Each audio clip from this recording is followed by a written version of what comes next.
Today we are going to be painting up a chibi owlbear, and let us never speak of this again. Our little owlbear here is actually a good opportunity to talk about one of a few different ways of painting fur texture, and it all depends on exactly how it's sculpted. A very dense fur texture can be easily dry brushed.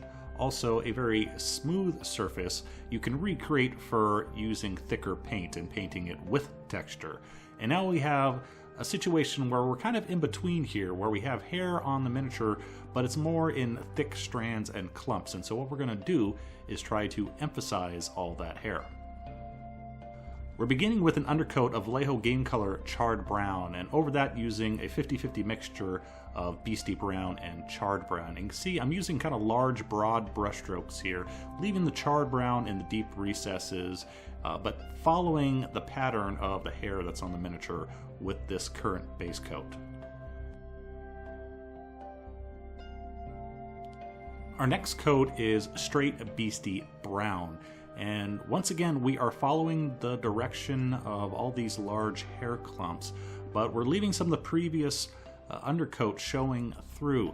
So we're still using a broad brushstroke here, but it's starting to get a little bit finer. We're starting to define these clumps of hair a little bit better, and we're going to continue emphasizing them throughout this whole project.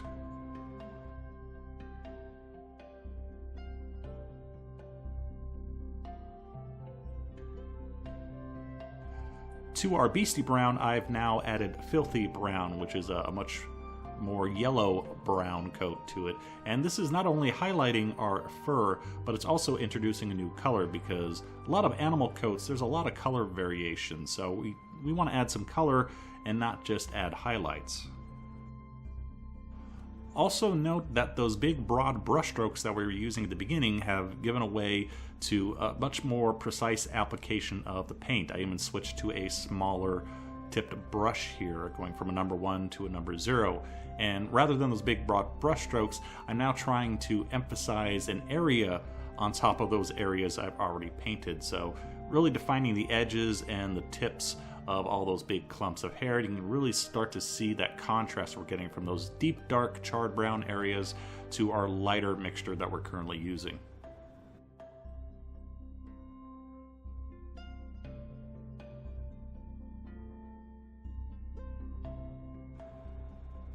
Our final highlight is straight Vallejo model color Buff, extremely light color, and this is used sparingly because the less we use it, actually the more contrast we're going to get.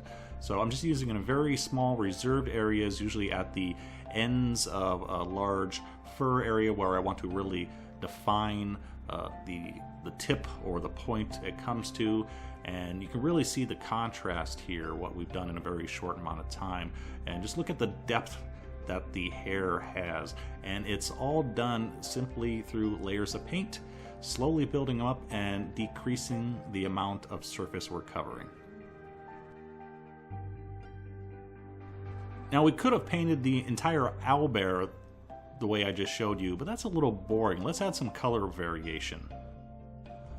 For the face and the underbelly area, we're going to start off with some desert yellow, and we're going back to what we did initially on the back of the owlbear. And we're once again using those broad brush strokes. We want to fill in that area of color. However, this time the Beasty Brown is acting as our shade color for this desert yellow.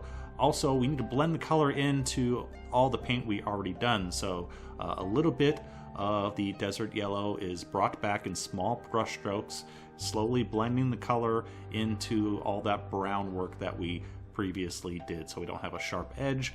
It's smoothly blended between the two.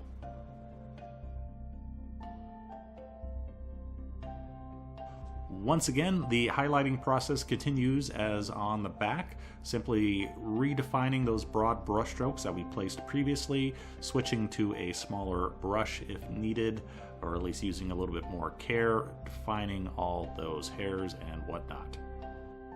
Something else to mention, while we always thin our paint, the paint's not very thin here. I'm probably using about a 1-to-1 paint to water ratio, because in this case I actually want some of my brush strokes to show, because each one of those brush strokes essentially is placing a hair or a clump of hairs on the miniature.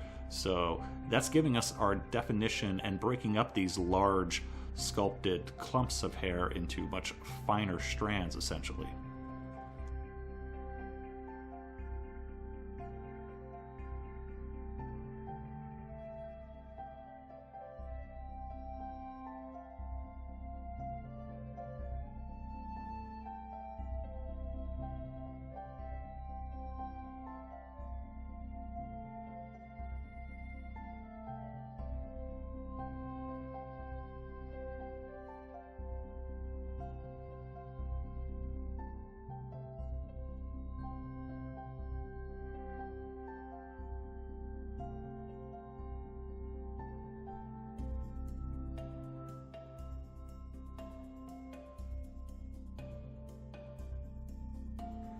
With the main portions of the hair defined, now we can go back and add little details here and there. Very small in this case, just adding a little bit of dark color to the beak and that ridge above the eyes. Once again, returning to our charred brown.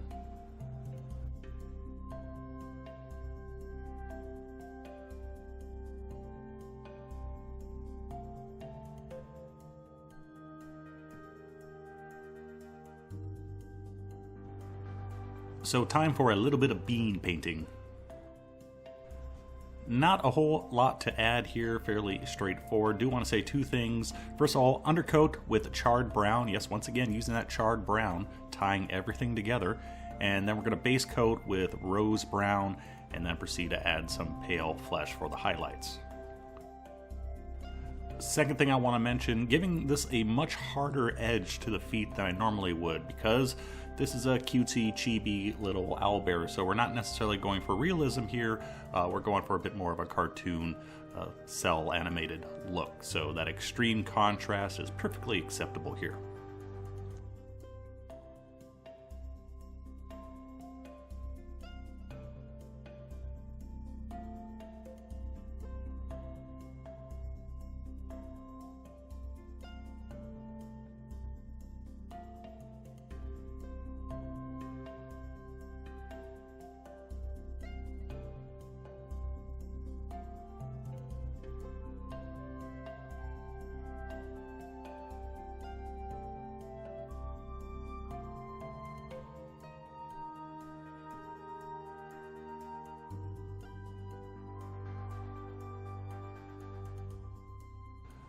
Last bit to do are the feathers, just a few on the elbows and the tail.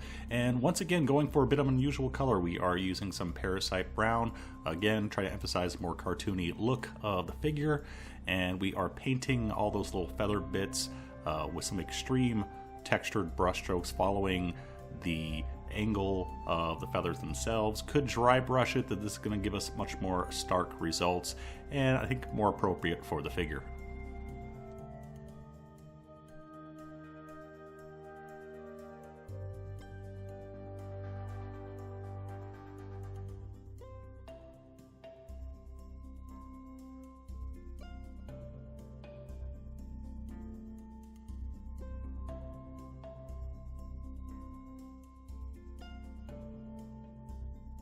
And here we have our finished chibi owlbear.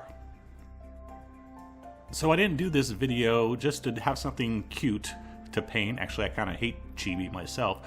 But what this does, and I hope you learn, is that using a very simplistic, rather cartoony simplistic figure here, you can see how we just simply used paint to add contrast and brought all the fur on this figure to life. Remember, we started off with just charred brown, and we slowly built up those layers of paint using a little bit of texture, and now we have some real depth that you can see in the back. We have a nice transition between the white and the front, and a lot of contrast to make that cartoony look really pop in the feet. So while I'm not a huge fan of this sculpt style, I do recommend trying it out, especially if you do like the style, because the oversized features can be a little bit easier to paint for some people, and you can go for more dramatic looks because it's more fitting with the cartoony style of the figure. So give it a shot. Hope you enjoyed this. Thanks for watching. See you next time. Bye-bye. Well, It's the end of the world as we know it, and actually I feel a little bit gassy, but otherwise I'm fine.